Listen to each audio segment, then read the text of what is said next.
The massive Imperial warship emerged from hyperspace at the edge of the solar system, its dark hull reflecting the distant sunlight. On Earth's Defense Command bridge, Admiral James Walker stood with his hands clasped behind his back, watching the holographic display with calm eyes. This wasn't humanity's first contact with alien life. It was just the first time in 300 years that the Galactic Empire had found them again. "They're broadcasting on all frequencies, sir," reported Lieutenant Smith, her fingers dancing over the control panel. "They're demanding to speak with Earth's leadership." Walker nodded slowly. Earth had been expecting this day, preparing for it ever since their deep space sensors had detected Imperial activity moving closer to their sector. "Put them through on the main screen, Lieutenant. Let's see what our long-lost cousins want." The screen flickered to life, revealing a face that surprised everyone on the bridge. The Imperial commander looked completely human. He wore a crisp black uniform decorated with golden symbols of the Empire, but his features were unmistakably those of Earth stock. "I am Commander Marcus Reed of the Galactic Empire," he announced, his accent carrying a strange mix of ancient English and something else. "Earth has been rediscovered, and the Empire welcomes its lost children back into the fold." Walker exchanged glances with his crew. They all knew their history, how Earth had been deliberately hidden centuries ago, protected by unknown rebels within the Empire who had helped install the massive cloaking technology that had kept their solar system safe. "Commander Reed," Walker responded, "Earth acknowledges your greeting. However, we are not lost children. We are a sovereign system." Reed's expression hardened. "The Empire spans 10,000 worlds. Every human colony is part of our domain. Earth will join the Empire. This is not a request." "And if we decline?" Walker asked, though he already knew the answer. "Then we will be forced to demonstrate the consequences of defiance." Reed leaned forward. "You have 12 hours to inform your World Council and prepare for Imperial integration." The transmission cut off, and Walker immediately turned to his staff. "Send the alert to the Council, and activate the quantum defense grid, quietly." In the massive underground chamber of the World Council in Geneva, 50 representatives from Earth's unified nations gathered for an emergency session. Director Anna Foster, the council chairperson, stood at the central podium reviewing historical records that scrolled across her neural interface. "The evidence is clear," she announced to the assembled leaders. "The Empire's pattern of colonial exploitation hasn't changed in 3 centuries. They strip worlds of resources, enforce cultural homogenization, and crush any resistance with overwhelming force." The chamber erupted in discussion until Walker stepped forward to speak. "What they don't know," he said, his voice cutting through the noise, "is that we're not the same Earth they abandoned centuries ago. Our isolation forced us to innovate. Their technology has stagnated, bound by Imperial regulations and controls. Ours has flourished in freedom." "Show them," Foster ordered. Walker nodded to his assistant, who activated a holographic display in the center of the chamber. It showed Earth's true defensive capabilities: quantum shields that could reflect any known weapon, AI systems that could predict and counter any military strategy, and energy weapons that could disable ships without destroying them. "We can defeat them without bloodshed," Walker explained. "Show them that Earth isn't just another colony to be absorbed. We can make them understand that this system is off-limits." The Council voted unanimously. Earth would not bow to Imperial demands. As the 12-hour deadline approached, Walker returned to Defense Command. He watched as 5 more Imperial ships dropped out of hyperspace, taking up attack positions. "Send our response," he ordered. Lieutenant Smith transmitted the message they had prepared. On the main screen, Commander Reed's face appeared again, first showing confidence, then confusion as he read Earth's answer. "Earth declines Imperial integration and hereby declares the solar system restricted space." Reed read aloud, disbelief in his voice. "Have you lost your minds? You can't ban the Empire." Walker allowed himself a small smile. "We're not the primitive world you expected to find, Commander. The Empire has no authority here. This is your only warning. Leave Earth's space, or we will demonstrate exactly how much humanity has advanced in 300 years of freedom." Reed's face flushed with anger. "You have just signed your own death warrant. The Empire will." Walker cut the transmission with a wave of his hand. "Bring the defense grid online," he ordered. "Let's show them why Earth doesn't need their empire." Around the planet, invisible quantum fields hummed to life, ready to protect humanity's home from those who thought to claim it. The real demonstration was about to begin. Commander Reed didn't wait long to demonstrate Imperial power. His fleet of 6 warships moved into attack formation, their weapons charging as they approached Mars orbit. On Earth's Defense Command bridge, Admiral Walker watched the tactical display with practiced calm. "They're launching fighters," Lieutenant Smith announced. 200 small craft, moving in 3 waves. Walker nodded. "Let them get closer to Mars. Let's show them why picking this fight was a mistake." The Imperial fighters streaked through space, their engines burning bright against the black void. They had almost reached Mars orbit when Walker gave his first order. "Activate the Mars defense ring." Around the red planet, dozens of hidden satellites powered up. They had been buried under the Martian soil by mining robots decades ago, waiting for this moment. Soft blue light rippled through space as the quantum field took shape. The first wave of Imperial fighters hit the field and simply stopped. Their engines died, weapons went dark, and they hung in space like dead metal butterflies. The second and third waves tried to pull back, but it was too late. Within seconds, 600 Imperial troops were floating helplessly in space, alive but completely powerless. On the main screen, Commander Reed's face appeared, red with fury. "What have you done to our ships?" "Quantum nullification field," Walker explained calmly. "Don't worry, your pilots are perfectly safe. They just can't move or shoot anymore. Would you like us to tow them back to your vessels?" "This is impossible," Reed spluttered. "No world has this level of technology. The Empire controls all advanced research." "The Empire controls what it knows about," Walker replied. 300 years of isolation taught us to think differently. Now, would you like to withdraw, or should we demonstrate more of Earth's advances?" Reed's response was to order his capital ships forward. The massive vessels moved toward Earth, their planet-killer weapons charging up. In Geneva's World Council chamber, Director Foster watched the battle unfold through secure feeds. "Admiral," she called over the command link, "remember, minimal casualties. We're proving a point, not starting a war." "Understood, Director." Walker turned to his crew. "Activate the Aegis Protocol. Target their weapons only." Around Earth, hidden quantum generators engage.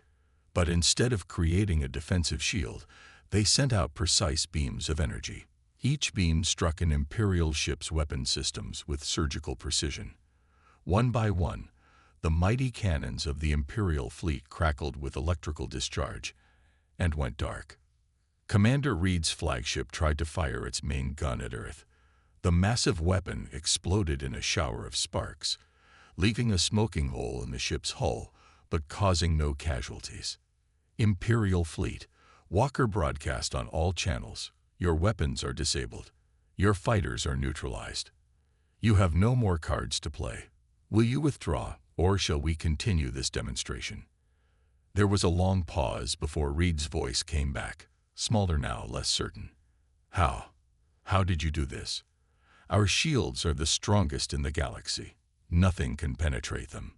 "Your shields work on principles the Empire discovered 1,000 years ago," Walker explained. "We had to look further, dig deeper. Isolation meant we couldn't rely on Imperial technology. We had to innovate or die."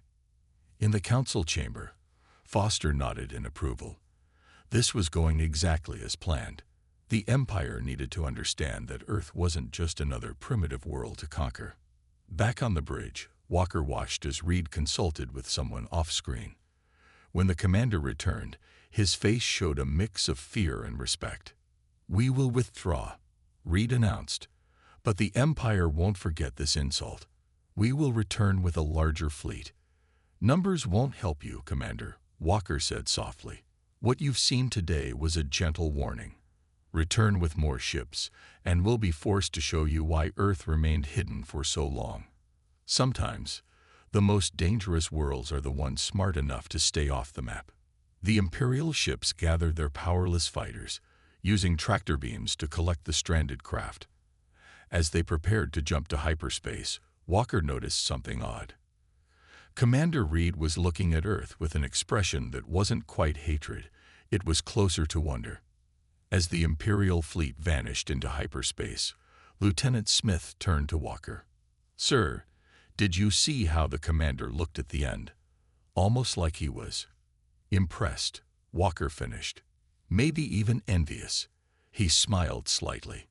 The Empire's about to learn that some doors should stay closed, not to keep people in, but to keep the Empire out. 3 days after the battle at Mars, an Imperial diplomatic vessel approached Luna Base. Unlike the warships before it, this ship was smaller, decorated with the golden symbols of Imperial diplomacy. Inside Luna Base's main conference room, Ambassador Thomas Gray watched the ship dock through the crystal-clear windows. "They're sending their best negotiator," Lieutenant Smith told him, looking at her datapad. "And sir, you should know. Commander Reed is with them." Gray raised an eyebrow. "The same commander who tried to attack us. Interesting choice." The Imperial delegation entered the conference room with practiced grace. Their chief negotiator, a tall woman named Diana Price, wore flowing robes of Imperial purple. Behind her, Commander Reed looked uncomfortable in formal diplomatic dress. "Welcome to Luna Base," Gray said, standing to greet them. "I trust your journey was pleasant." "Skip the pleasantries," Ambassador Price said sharply. "We're here to discuss Earth's illegal defiance of Imperial authority." Gray smiled calmly and touched a control on the table. A holographic display appeared between them, showing thousands of worlds scattered across the galaxy. "Before we discuss anything," Gray said, "I'd like to show you something. These red dots represent colonies that have rebelled against the Empire in the last century. The blue dots show colonies that were stripped of resources and abandoned." Price's face tightened. "Ancient history doesn't concern us." "But it should," Gray replied. He zoomed in on one world. This was New Eden. Population 5 million. The Empire stripped it of resources in 10 years, left it a wasteland.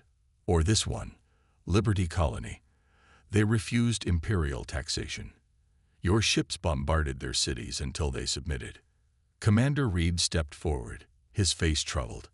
"How do you have these records?" "The Empire erased." "We had help," Gray interrupted.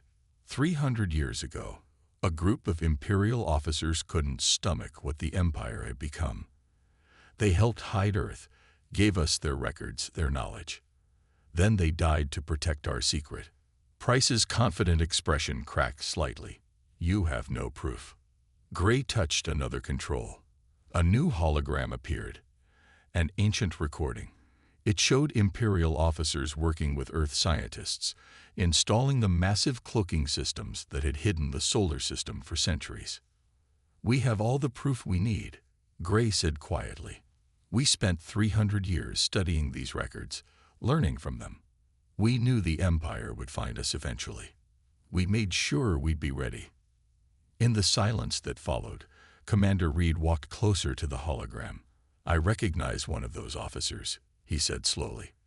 "From the historical archives. He was branded a traitor, but they never said why." "Because the Empire erased the truth," Gray explained. "Just like they erased the truth about dozens of colonies. But Earth remembered. We preserved everything." Price stood abruptly. "This meeting is over. The Empire will not be blackmailed by." "Sit down, Negotiator Price," Reed said suddenly. Everyone turned to look at him in surprise. "Ambassador Gray is right. I saw what their technology could do. It's beyond anything the Empire has. And now I understand why." Gray nodded to Reed. 300 years of independent development, driven by the knowledge of what would happen if we were found unprepared. We advanced because we had to. Price sank slowly back into her chair. What does Earth want? Simple, Gray replied. The Empire will recognize the entire solar system as restricted space. No Imperial ships, no colonies, no interference. In return, we keep these records sealed. The Emperor will never agree, Price protested. Gray's smile turned cold. Then perhaps we should broadcast these records to every colony world. Show them how the Empire really treats its subjects. Reed stepped forward again. Ambassador, if I may, there might be a way. The Empire saves face. Earth stays independent. And, perhaps, a channel remains open for those in the Empire who want something different. Price shot Reed an alarmed look, but Gray understood. Not everyone in the Empire was happy with its methods. Earth could become more than just a sanctuary. It could become a symbol. We'll bring your terms to the Emperor, Price said stiffly. But this isn't over. No, Gray agreed, looking at Reed's thoughtful face.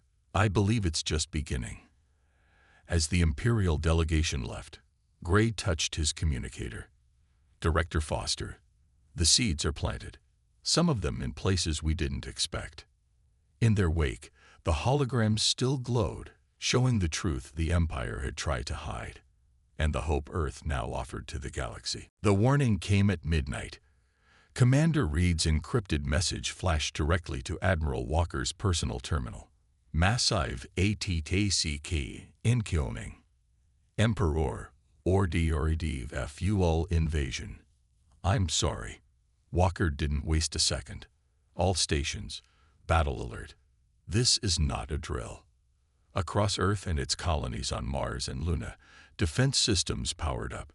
In Geneva, the World Council gathered in their secure bunker as Director Foster received the emergency transmission. Imperial fleet detected, Lieutenant Smith reported, her voice steady. 500 warships. Largest invasion force in recorded history. Walker stood at his command post, watching as the tactical display filled with red dots. The Imperial ships were emerging from hyperspace in a sphere formation, surrounding the entire solar system. They think numbers will make a difference, Walker said quietly. Show them how wrong they are. Activate the Sanctuary Protocol. Deep in space, beyond Pluto's orbit, hidden quantum generators stirred to life. They had waited there for centuries, part of the original defense system left by those long-dead Imperial rebels. Now, enhanced by 300 years of Earth's innovations, they were about to show their true power. The Imperial fleet launched their first attack wave. Thousands of fighters and energy beams streaking toward Earth. But halfway to their targets, every ship suddenly stopped. Their engines died, weapons went dark, and communication systems failed. On the command deck of the Imperial flagship, General Robert Stone watched in horror as his mighty fleet became nothing more than metal sculptures floating in space. Impossible, he roared. 500 ships. This cannot happen. A transmission cut through their failing systems. Walker's face appeared on every Imperial screen. This is your final warning. The solar system is now under full quantum lock. No Imperial ship will enter. No Imperial weapon will function. Leave now, while we still allow it. Stone's response was to order the second wave forward. 300 more ships charged ahead, only to suffer the same fate. In less than an hour, 800 Imperial warships hung powerless in space. Sir, Lieutenant Smith called out, we're detecting a single ship approaching. It's Commander Reed's vessel. Walker nodded. Let him through the barrier. Reed's ship emerged from the quantum field, the only Imperial vessel still under power. His face appeared on the main screen, looking both exhausted and determined. Admiral Walker, he said quickly, I have to tell you. This attack isn't just about conquest. The Emperor is afraid. What you showed us, what Ambassador Gray revealed, it's starting to spread. Colonial worlds are asking questions. Imperial citizens are demanding answers. So they decided to crush us quickly, Walker finished. Yes, but Reed glanced over his shoulder. I'm not alone. 20,000 Imperial citizens and colonial refugees are aboard my ship. People who want something different, something better. Walker looked at his tactical display. The Imperial fleet was starting to retreat, leaving their disabled ships behind. Earth's victory was complete, but he knew this was just the beginning. Director Foster, he called over the command link. Commander Reed has brought refugees seeking sanctuary. In the council bunker, Foster smiled. Just as we predicted. Open the lunar docks and send the message, not just to the Empire, but to every colony world. Across the galaxy, on thousands of worlds, communication systems suddenly activated. Earth's quantum technology bypassed Imperial controls, broadcasting directly to every screen and holopad. The message was simple. The solar system stands free. Earth bans the Galactic Empire from its space. But to those who seek freedom, who dream of a different way, our doors are open. The Empire's power stops at Earth's door. In orbit, Walker watched as Reed's ship, loaded with the first wave of refugees, headed toward Luna Base.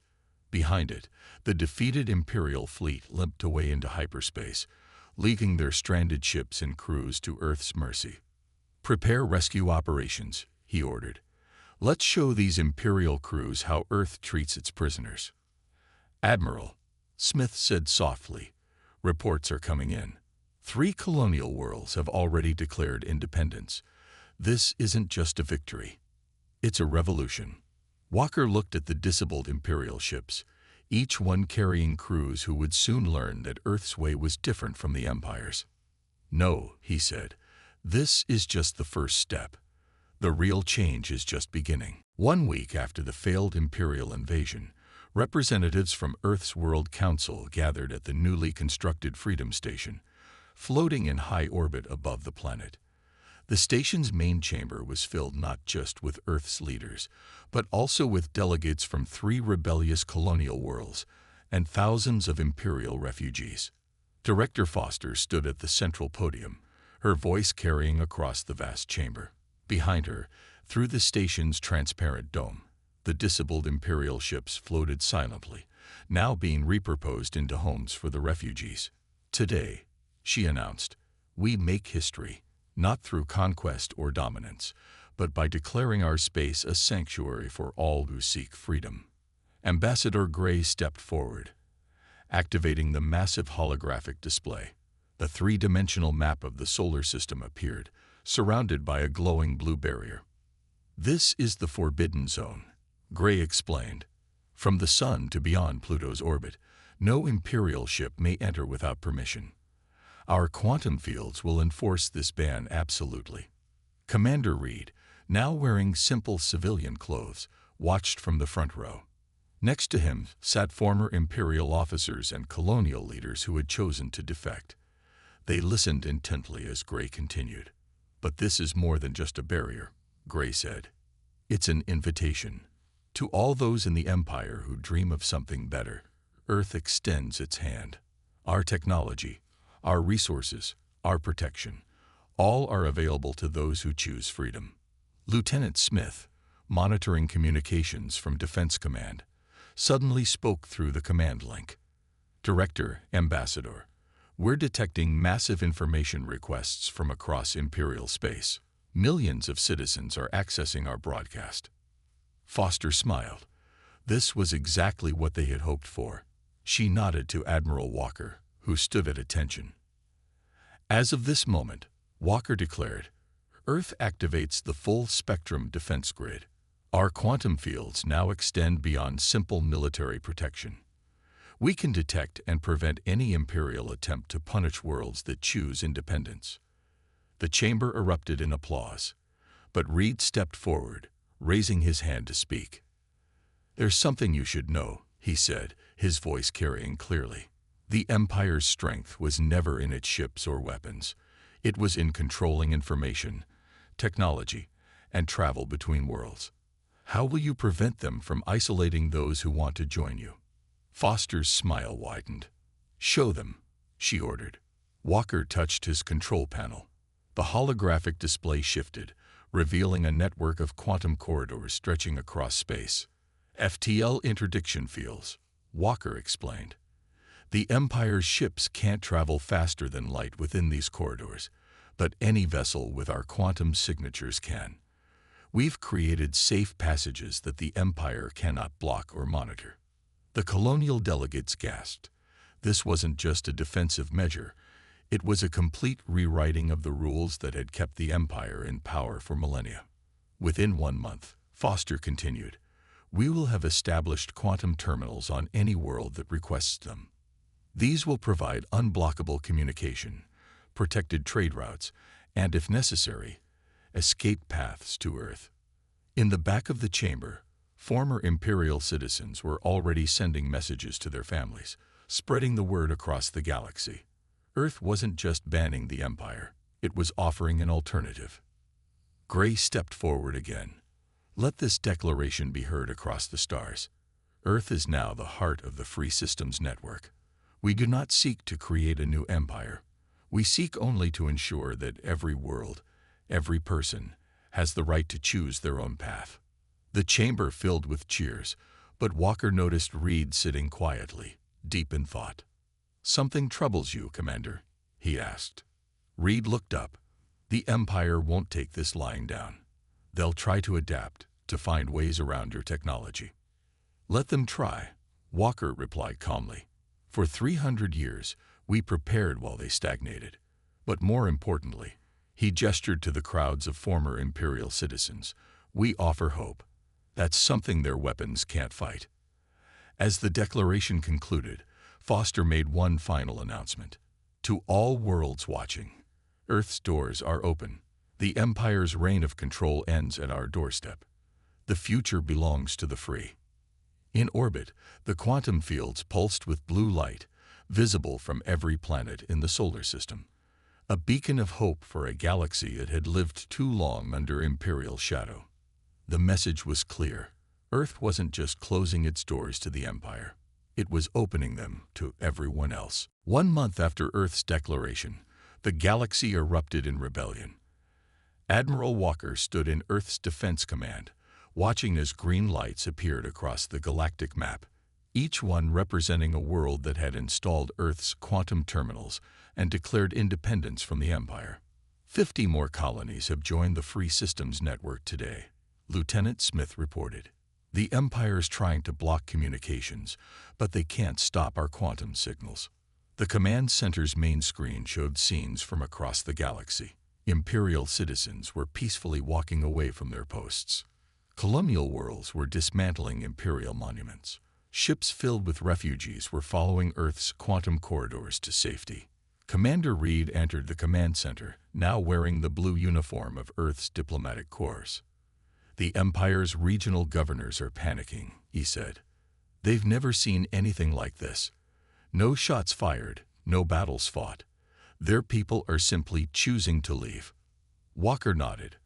"How many ships have made it through our corridors so far?" "Over 10,000, Smith answered. "And not just refugee ships.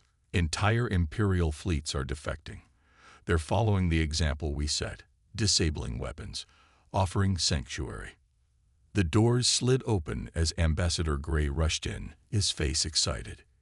"You need to see this," he said, quickly connecting his data pad to the main screen.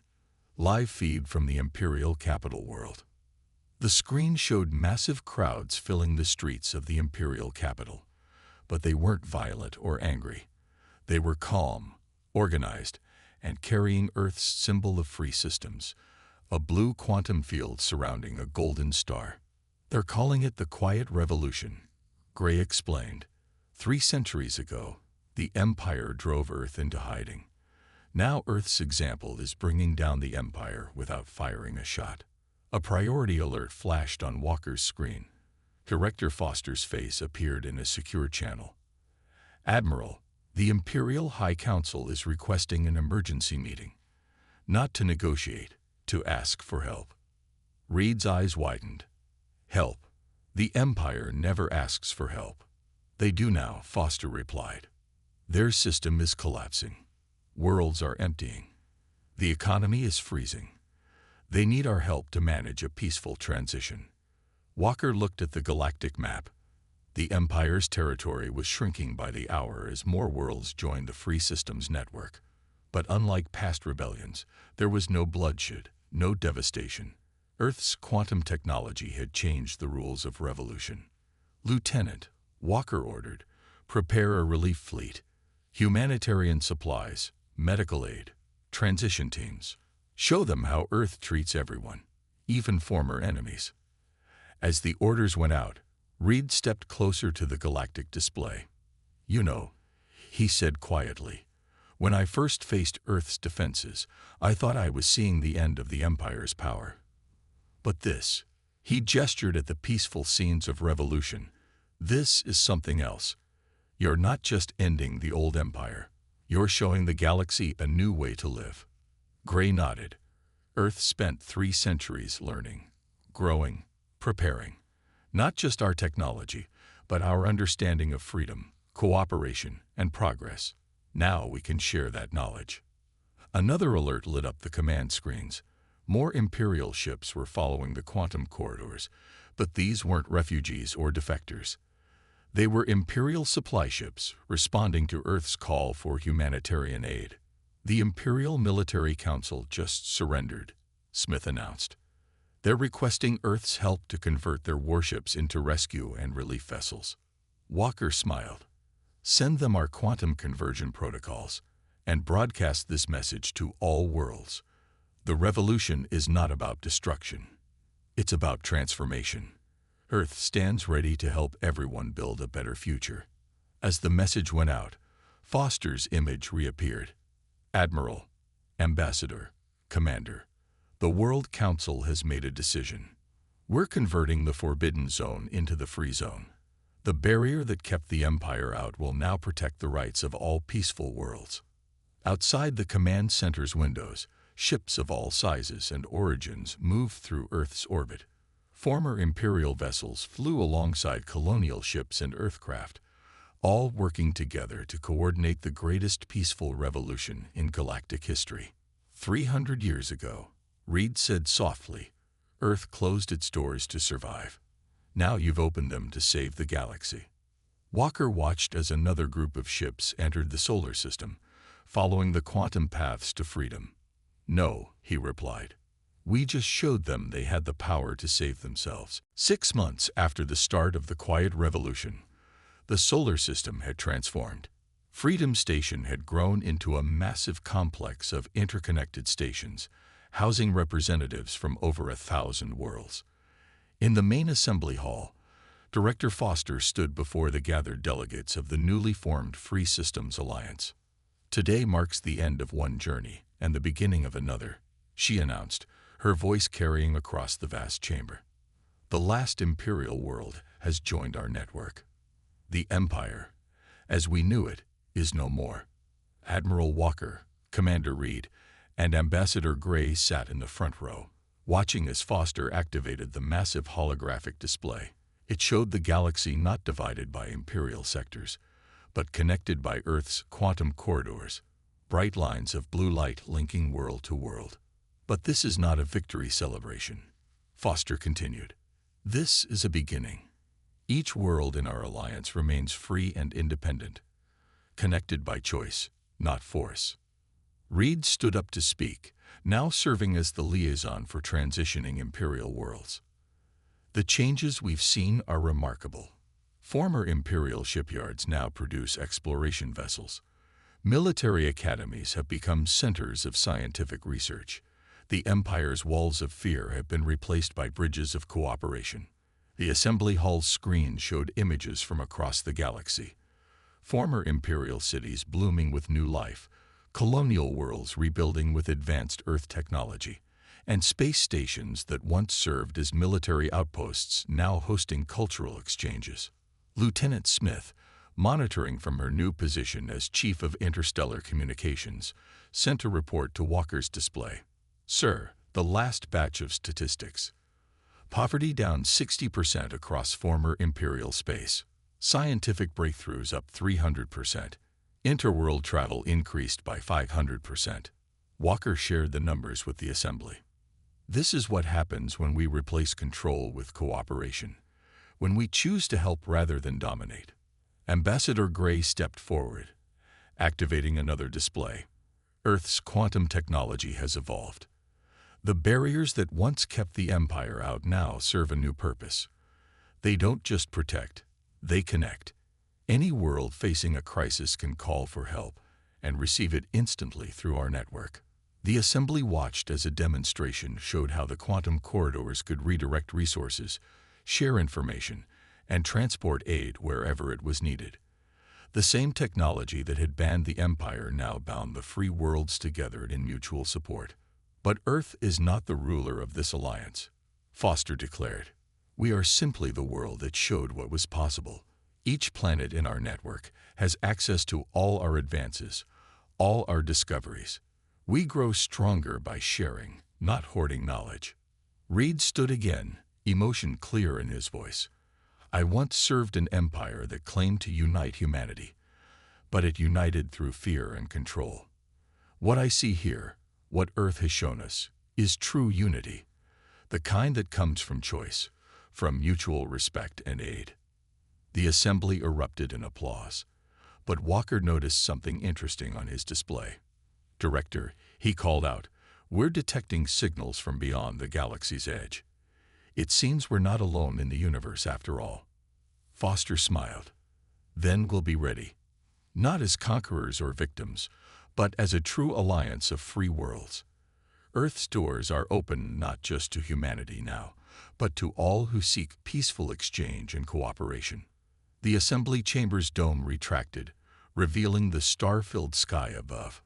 Earth hung beautiful and blue in the distance, no longer hiding behind quantum shields, but standing proud as the heart of a free galaxy. The Empire once forced Earth into isolation, Foster concluded. We turned that isolation into strength, that strength into freedom, and that freedom into peace. The door that Earth closed to survive now stands open to welcome a new age. As the assembly ended, Walker, Reed, and Gray stood together, watching ships from 100 worlds move peacefully through space that had once been forbidden. You know, Reed said softly, when I first came to attack Earth, I thought I was serving the greatest power in the galaxy. I was right about one thing. I just didn't know which side that power was on. Walker looked at the former Imperial commander. The greatest power was never in weapons or walls. It was in having the courage to open our doors when we could have kept them closed. Above them, the quantum fields shimmered with blue light, no longer a barrier keeping the Empire out, but a network drawing free worlds together. A lasting reminder that Earth's greatest victory came not from banning an empire, but from welcoming a better future.